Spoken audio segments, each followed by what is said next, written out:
Welcome into another edition of the East Idaho Prepcast on IdahoSports.com, your weekly breakdown for everything in Districts 5 and 6 in the state of Idaho. Usually we have Lance Taylor on with us as our guest, or during the football season, we had Jordan Kay from the Idaho State Journal. Well, I want to introduce everybody to the newest member, and when I say newest, he's been there for a couple months now, but Greg Woods from the Idaho State Journal in Pocatello. Greg, welcome in. How you doing? Hey, thanks for having me. Yeah, doing great. This is the highest honor in Idaho sports media, so glad I could hop onto this. That's right. You have to get some more podcasts under your belt to catch Jordan on the career I know. leaderboard. I'm fighting for second place with that guy. Right. So a little bit of background, Greg. Let's talk quickly about yourself. So you started at the Post Register up in Idaho Falls, and Right. then while Jordan was still working at the Idaho State Journal, you actually got hired. And for 2 weeks, the two of you worked together. It wasn't long at all. Yeah, I think at least I started full time here like early December or so. But at that point, I was still living in Idaho Falls. I didn't move here until like January, so we probably had like about a week or so overlap between both of us actually living here in Pocatello and working at the Journal. So yeah, not very long at all. I was looking forward to working with him for a while, but super just thrilled for him being over in Boise now, covering a lot of Boise State. So it worked out in the end for him. Yeah, we had Jordan on at the end of December for his final podcast with us before he took the job at the Idaho Press over there in Nampa. So it was tough to see him go, but we're super glad that you're on board because your journalism background is just as strong. Where did you go to school at? Jordan went to Arizona State University. Where did you go to school at, Greg? Yeah, so I went to Kansas State in Manhattan, Kansas, which is where I'm from. So we both come from background of Power 5 sports, coming all the way to middle of nowhere, Idaho. So yeah, I went to K-State, graduated at like the absolute worst time, graduated in May of 2020, which is right when the pandemic was first starting to get started. So couldn't have picked the worst time to graduate, but you only graduate college once for the most part. So yeah, it could be worse. And so I did that, and then about 6 months later, I was able to land a job over in Idaho Falls, and so since then we've been vibing out here in Idaho. Yeah, I'd say things are working out well so far. When I think of Kansas State athletics, the first thing I think of, and this will be probably he was gone by the time you got there, but Frank Martin used to coach the men's basketball team. Frank Martin, man, yeah. What don't I know about Frank Martin? Frank Martin's a legend around. Well, yeah, he led them to a Big 12 title in 2000. Holy cow! No, 2000. I think it was 2007. They had Michael Beasley and well, they might not have won the conference that year, but yeah, I mean, Mike Beasley and Bill Walker and lots of those guys. They actually had one of the craziest NCAA tournament games. They played like Xavier, went into like double overtime, and these guys are just hitting like 30 footers to keep it going, like just the most insane game. So yeah, Frank Martin, household name in the Little Apple for sure. Yeah, now he's the coach at South Carolina, but I was watching the Kansas State game. It was like a big Monday game on ESPN one Monday night, and they're playing, I don't know, Texas Tech or somebody, and he's a very animated guy, and you could just see him just kind of yelling at the team on the sideline. And all of a sudden he had a clipboard and he took it and snapped it in half over his knee. So that's my lasting image of Kansas State athletics. No, if he had $1 for every clipboard he broke, he would be a lot richer of a man. That's for sure. He was that was like kind of the lasting legacy in a lot of fans' minds. It's just this very, like you said, animated guy, very into it, just angry, just wants to. He's like Hulk or something, about to just a murder. You know what I mean? So, very animated guy, but also one of the most successful coaches at K-State. So. Yeah, a lot of guys miss him. For sure. So let's dive into how things have been going at the Idaho State Journal so far. You had a huge story this week that I mean, people knew who you were, but your stock really jumped up. How many new Twitter followers did you get from the retweet you did this week? Man, it's probably like 50 or so. If I had to guess, I had to turn off, I had to mute the tweet of the story that went out Tuesday night because it was just every 5 minutes there was somebody quoting it, or somebody was doing this or that, and I was like, all right, I'm about to go insane. So I had to turn that off because it was just going too crazy. So yeah, ever since then it's been an insane couple of days. Absolutely. I can imagine. So the big story this week surrounding the Highland boys basketball team in Pocatello. Greg, for maybe our listeners or viewers that don't know the situation, maybe they were out of town or something and came back, kind of catch us up to speed on what happened. Because you wrote two articles, an initial story and then an update. So give us just the original story first. So the original story was that the Highland, I have to make this clear because it's just the one team there. The Highland varsity boys basketball team decided that unless head coach Ty Pearson resigned and the two assistants took over or somebody else came in, they were not going to return to play for the rest of the season, which is a pretty unprecedented, pretty crazy thing.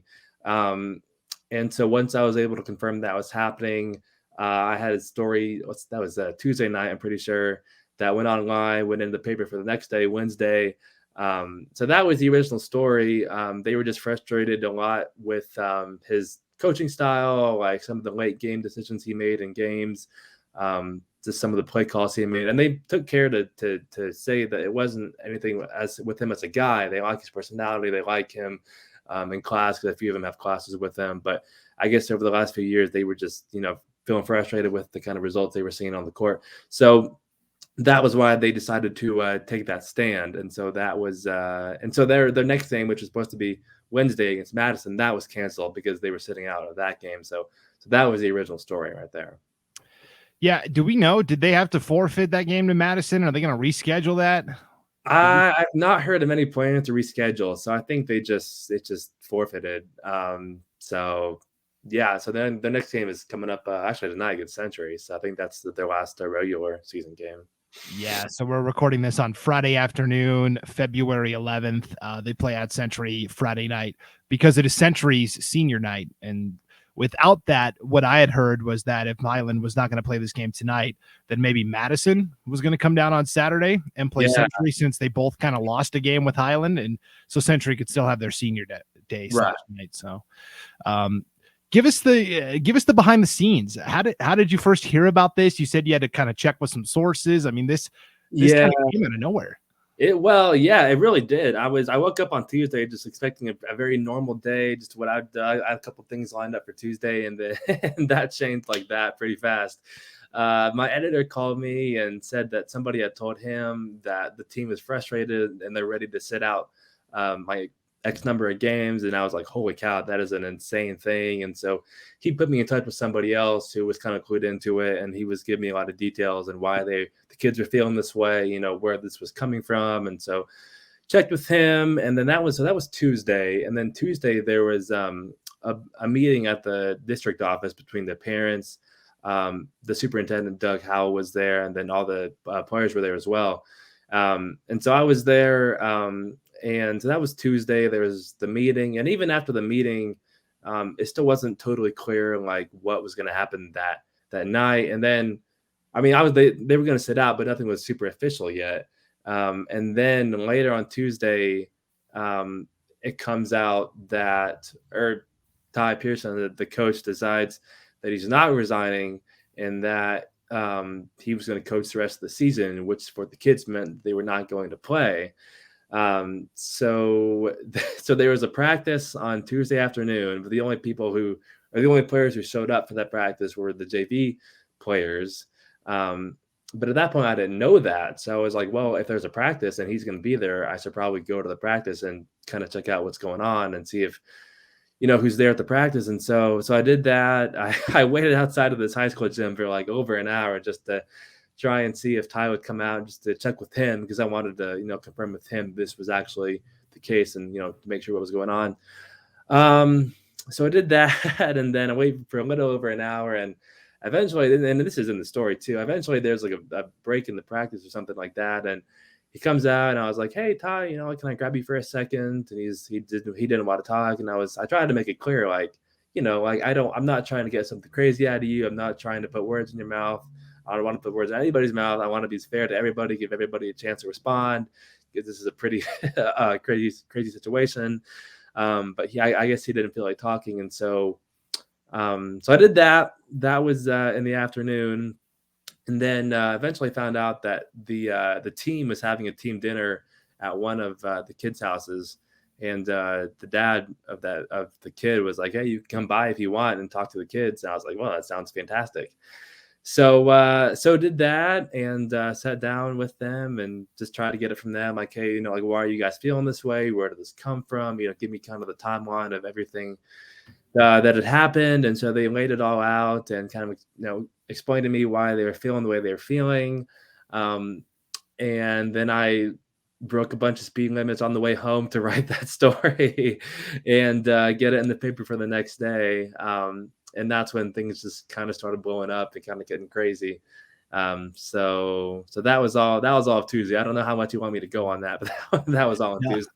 That was good. That was perfect, because then by Thursday, you had another story and an update and a change of heart. Now, my question is, and maybe you know this and maybe you don't, was it a change of heart, or was it the school district stood their ground and said, okay, we're not going to meet your demands, and they thought, oh man, like, we probably should go back and play then?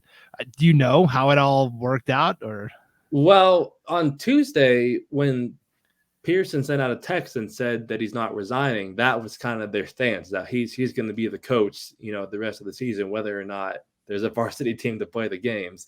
So I don't think that ever changed. So this isn't me reporting. This is just kind of putting two and two together. It just seems like the kids had a change of heart for one reason or another. I can't tell you how. I would love to tell you how, but I don't have that kind of information. So actually, that was yesterday. So actually, Travis Bell, the AD at Highland, just gave me a call, and he was like, "Hey, just to let you know, there's going to be the game against Century tomorrow night, which is Friday night, is on, and all the kids are going to be there, and Ty's going to be the coach." And he sounded a little emotional. You could tell he was pretty moved by the change of heart that the team had. And what the quote that I had in there that he said, he was like, "We want to finish what we started," is what he said. So.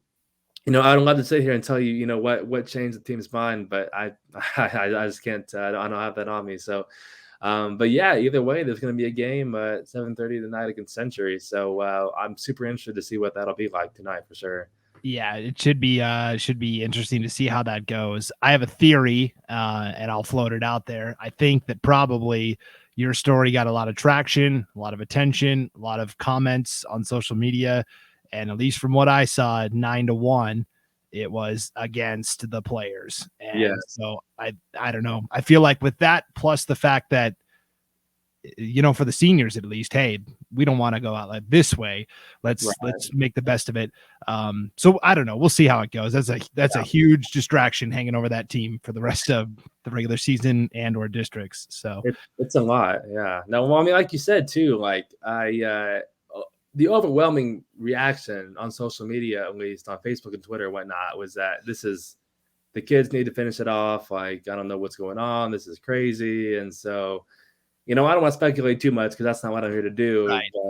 But just from like a human side of things, I can imagine, why you would react that way if you're the kids. So, but again, either way, what matters is that they're out there. So we'll see how that goes tonight. Yeah, definitely. It'll be interesting to track that for sure. So, is this the biggest story you've done so far? Did you do any at the Post Register that equaled? Holy cow, man! No, I could work another 15 years in this business, and I don't know if I'll have a great story as crazy as this. This is pretty. I mean, there are some weird stories here and there, but this is just like, holy cow! The team is like, sitting out in games until their coach resigned, which obviously they didn't end up doing, but the fact that that's how it started was a pretty insane thing. So no, I wish I could say that I've covered something crazier, but this takes the cake. Absolutely. Yeah, for sure. So we love hoops, right? You and I, high school, college. I see you at Idaho State University all the time, NBA as well. Yesterday was the trade deadline for the NBA. We saw James Harden get traded, basically force his way into a trade situation for the second time in as many years. Is that having an influence? I know in the NBA and college, players are feeling more emboldened to say, hey, this isn't working out and I want to play for somebody different. Is that trickling down to the high school level, do you think?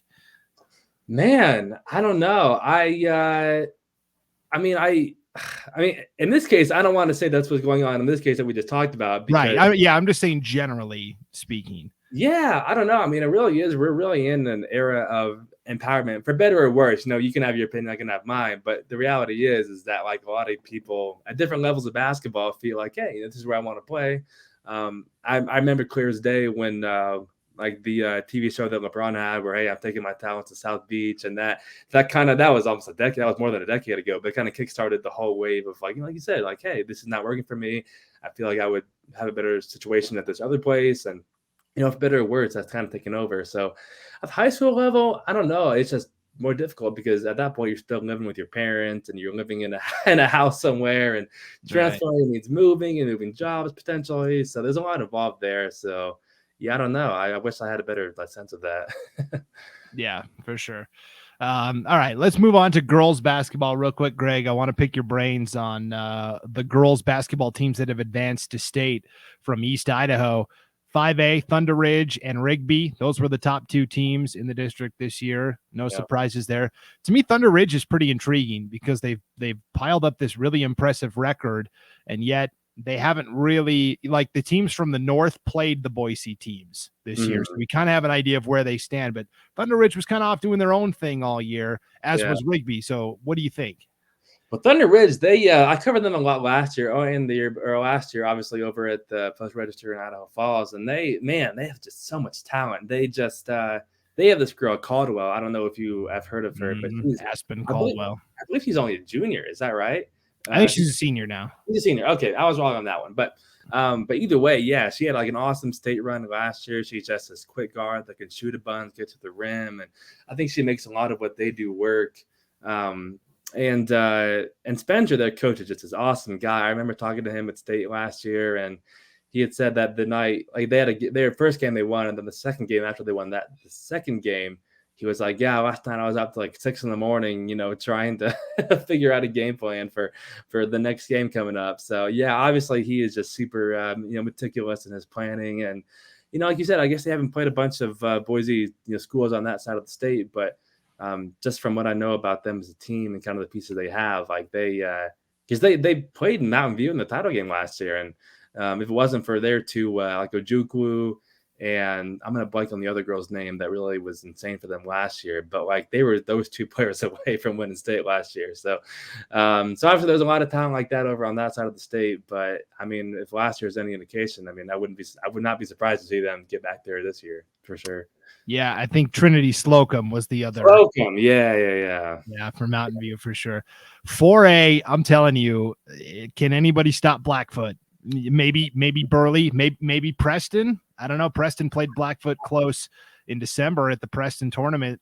Blackfoot only won by 3, but man, they are so good. Blackfoot is insane, man. And I went back because I went to their game against Skyline the other night. Went back, so they won 28 games in a row going back to last year. So they won their playing game against state, and then the 3 games at state, plus the 24 that they won in a row this year. So the 28 all going back to this time last year, which is just nuts.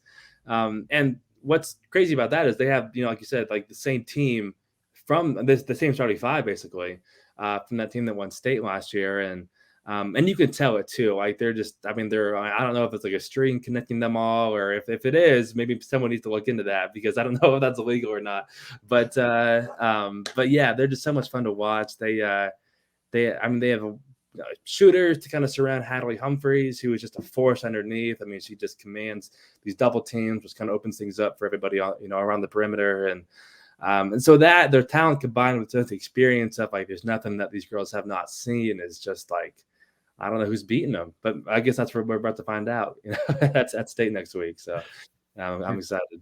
For sure. And then Skyline will be in a play-in game with Columbia as well. Yeah. So, hey, we saw the team that won the play-in game went all the way last year. So Skyline, right. Why not? Right.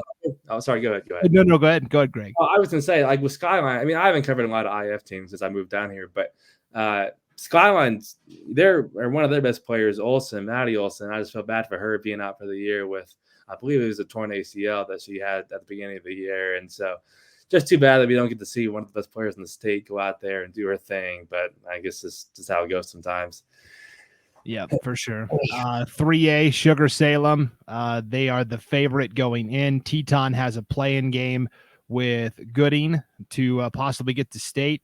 And then Mhm. Snake River won their district as well. Snake River and Sugar have been the top 2 teams in the polls all year. Yeah.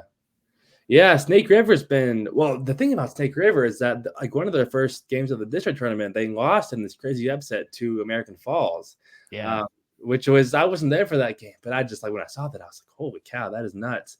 And so that flipped the like the home court advantage, so they had to go to American Falls for the next game where I think they won in overtime in that one, and then they played I want to say one more time, Yeah. and then Snake River won that one, and that's how they got to state. But kind of a weird way because all year you wouldn't have expected them to get upset in the district tournament, but I guess that's why you play the games. And so yeah, they're looking like them and Sugar Salem. I don't know what sport Sugar Salem is like not doing too well. And it seems like every sport they're just doing their thing. So those two for sure. Yeah, no doubt. 2A, we had a couple of upsets, quote unquote. Second seed Aberdeen defeated number 1 Soda Springs 2 times in a row to win districts last night. Soda Springs now has to play New Plymouth in a play-in game. I think Soda Springs wins that pretty easily, but for Aberdeen, I was at Aberdeen High last night for a boys game, and one of their fans told me it's the first time they're going to state in like 18 years for girls basketball. So. That's nuts. Yeah, that's good for them. Brandon, I don't want to lie to you. I don't know a whole lot about Soda Springs, but the fact that they, had this, well, they were ranked in the polls all season, I want to say, or in our polls. Yeah, towards the end of the year. And then they're just a dynasty. They've won like 3 of the last 4 titles or, 3 of the last 5 or something like that. They're always at state. They're always good. They press. They have really good. And they don't have any seniors in the starting lineup either, Soda Springs. So, I mean, they're going to be around for a while. Yeah. In District 6 for 2A, Ryrie, the 1 seed, they lost to North Fremont, the 2 seed in overtime last night, 36-27. So now tomorrow night we have the if necessary game, Ryrie and North Fremont. Both teams will advance to state. So there's not a ton on the line, but maybe in terms of just determining who the district champion is, I guess. Their Max Preps rankings are already locked in as well. So kind of interesting there. Butte County, undefeated. They're the only undefeated team at the 1A D1 state tournament. They look really good. Butte County, yeah, I covered them a lot last year being in Idaho Falls, and they have a lot of, I think they have like some siblings on that team, or at least there's just these couple girls they have, or maybe I'm making that up, but they've always just been this like, this powerhouse like in football and basketball, and it's just like kind of insane. So yeah, they're awesome, and I mean undefeated. What are they now? Like 20? Is it 24? What are they at? Yeah, I think it's 23. Because they have such a small district. They didn't have a ton of games at districts. Right. But for this group of seniors, this is their first time going to state. The last 3 years, they have lost to Grace at districts. Grace was the defending 1A D1 state champs. So to get over that hump and finally get past Grace and get to state. The last time Butte County was at state, I believe they won the state title in 2018. So 18. Okay. Well, I just remember like being in Idaho Falls covering Butte County, and at the time Grace was not one of our teams, obviously. Right. I'm like, why can't Butte County beat Grace? Like, what is it about Grace that is just like holding these guys back? So for them to actually do it this year is awesome for them. For sure. 1A D2 is Rockland moving on to state. Leadore will play North Gem in the second and third place game tomorrow night at Hillcrest. Winner of that will go to state as well. And Rockland only 1 loss this year. They've got Kearsley Boyer and Ember Farr, 2 long, tall, athletic players. Rockland looks really good again. Rockland's awesome. You said they're like 20-1. You said I knew it was something crazy. Is that what it is? Yeah, geez. Yeah, I have not been able to make it out to a Rockland game this year, but I mean, everything I've heard is just that they're just awesome. I mean, who was their 1 loss to? Do you know? They lost to Raft River. That's a 1A D1 team that is also playing at state. So up a level. And so. Yeah, well, not a bad team to lose your 1 game to, that's for sure. Yeah. So Rockland. I'm going over to Boise next week, so I'll definitely find a way to make it over to a Rockland game for sure. Yeah, I think realistically, East Idaho could bring home 4 state championships. Maybe 5. It's gonna be Yeah, I mean, I can. Yeah, no, for sure. That would be insane. And also with football doing as well as it did last year, and on this side of the state too, it's a good time to live on this side of the state. Yeah, no doubt. That's for sure. So, all right. Well, Greg Woods from the Idaho State Journal, thanks for hopping on this week and talking with us. It was a busy week for you. Hopefully things slow down a little bit for you next week. Yeah, no, we'll see. Well, we got to make it through state basketball until things calm down a little bit, but try and keep the same mind until then. Yeah, for sure. All right. Well, thanks for tuning into the East Idaho Prepcast, brought to you by Pure Adrenaline Motorsports. For Greg Woods, I'm Brandon Baney. We'll see you back here next time on IdahoSports.com.